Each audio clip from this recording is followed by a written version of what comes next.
You are about to see Douglas Murray challenge societal norms by engaging in a heated discussion with a young Muslim student about the complexities of immigration and associating Islam with violence, and the importance of free speech. And as the conversation heated, there are powerful exchange of views that captivated the audience.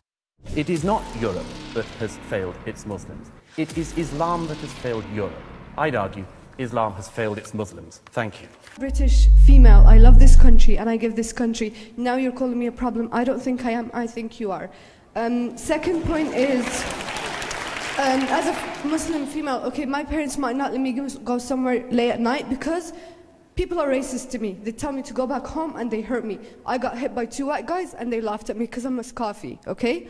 This debate we are going to watch happened in Cadogan Hall in central London. And Douglas talks, but just splitting facts. And why I am saying this, because Douglas Murray is always known for tackling issues head-on and says things as they are, as he also mentioned in the debate itself. We cannot avoid things just because they are unpleasant.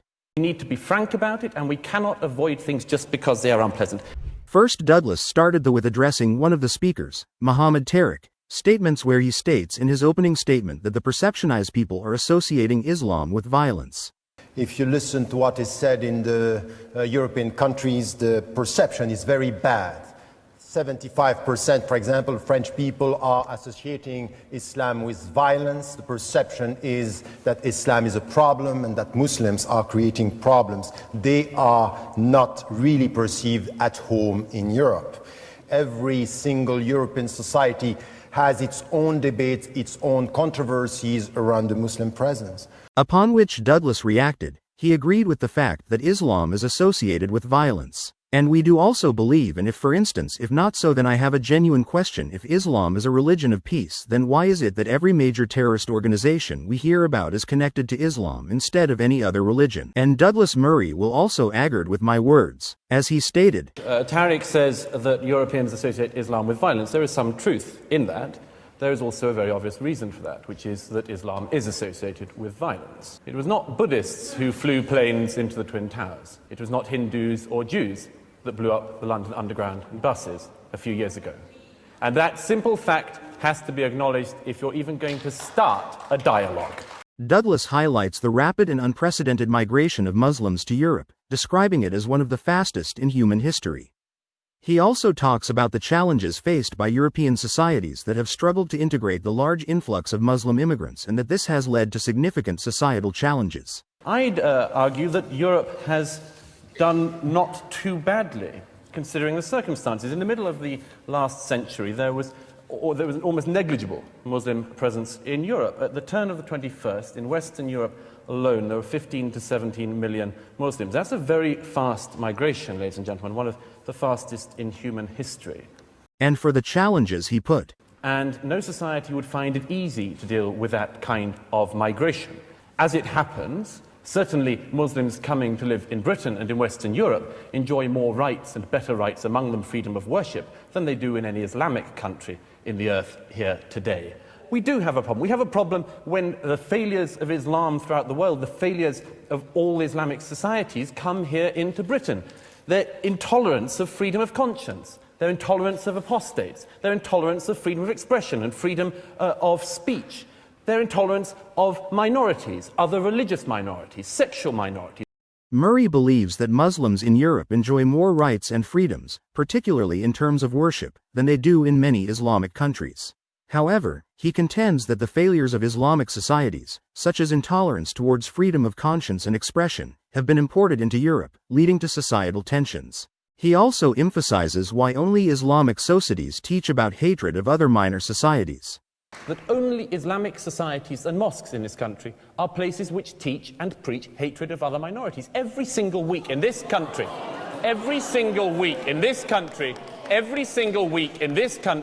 there are people on campuses who teach the murder of minorities. And I also agree on him too, as every single week in this country, there are people on campuses who teach the murder of minorities. And like that last week, it was another somebody who calls for the murder of apostates the week before at another university who believe to be Jewish. He strongly urges this is not tolerable not only for Muslims but for anybody. Again, this is not tolerable. It is not tolerable for Muslims. It is not tolerable from anyone else. You, I hope, would agree with me that any minority that engaged in such hatred and bigotry should be criticised. Don't pretend that the cloak of Islam and Islamic belief and religious fervour means that people like us cannot say that people who call for the murder of minorities are not mainstream, are not acceptable, and have to be critiqued.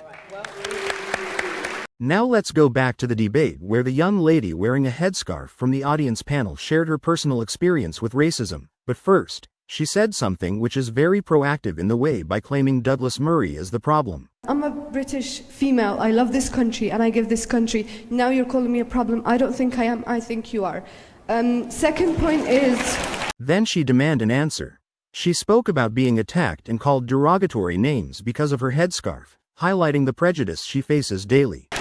As a Muslim female, okay, my parents might not let me go somewhere late at night because people are racist to me. They tell me to go back home and they hurt me. I got hit by 2 white guys and they laughed at me because I'm a scarfy, okay? Last point is to Mr. Fleming, about the point where you said about the religion, changing religion. Every person has the right to. No one says anything about that. But if you had a daughter or a son that wanted to become a Muslim, would you be happy about that? I don't think so. Upon which he replies, firstly about children wanted to be Muslim. He says, no, of course it wouldn't bother me. No, of course it wouldn't bother me. I mean, I would hope that if somebody has access... Look, what Fleming and I are arguing for is that people have the right to access all of the kind of opinions, all of the knowledge that they can. That means, among other things, having, for instance, access to all of the criticism that should be written of the Quran and of Islam. And if they weigh up after knowing all of these things and having access to all of them that they would like to become Muslim, I don't have a problem with that. All right. Now I completely agree with Douglas Murray on this one. Freedom of speech is the cornerstone of Western civilization. It allows people to express ideas, challenge prevailing norms, and foster innovation and progress. However, freedom also means that people will inevitably encounter opinions and expressions that they find offensive. The appropriate response is not to demand censorship or special protections, but to engage in dialogue and debate. A notable example of the clash over free speech involves the publication of cartoons depicting the Prophet Muhammad. These cartoons, first published in a Danish newspaper in 2005, sparked global protests and debates about the limits of free speech. While many in the Muslim community found the cartoons deeply offensive, the broader Murray emphasizes that while prejudice and attacks are unacceptable, this should not be conflated with the right to critique ideas and religions through free speech. Upholding free speech is vital, but so is fostering a respectful and inclusive society. By engaging in open dialogue and understanding, we can bridge cultural divides and work towards a more harmonious coexistence. First of all, just to pick up on a couple of people, particularly women, who've said about the terrific things that Islam gives women in terms of rights. The first thing is, yes, in 7th century Arabia, some of this was progressive. In 21st century Britain, it is not. And you have to make that fundamental admission that the Quran is not a document for women's rights in Europe in 2010. It is not. The Western response has fiercely championed the right to free expression, even when it rattles cages and stirs controversy. Societies that fiercely protect free speech tend to be hotbeds of innovation and economic dynamism. Thank you for watching. Don't forget to like, comment, and subscribe for more discussions on important topics. See you next time.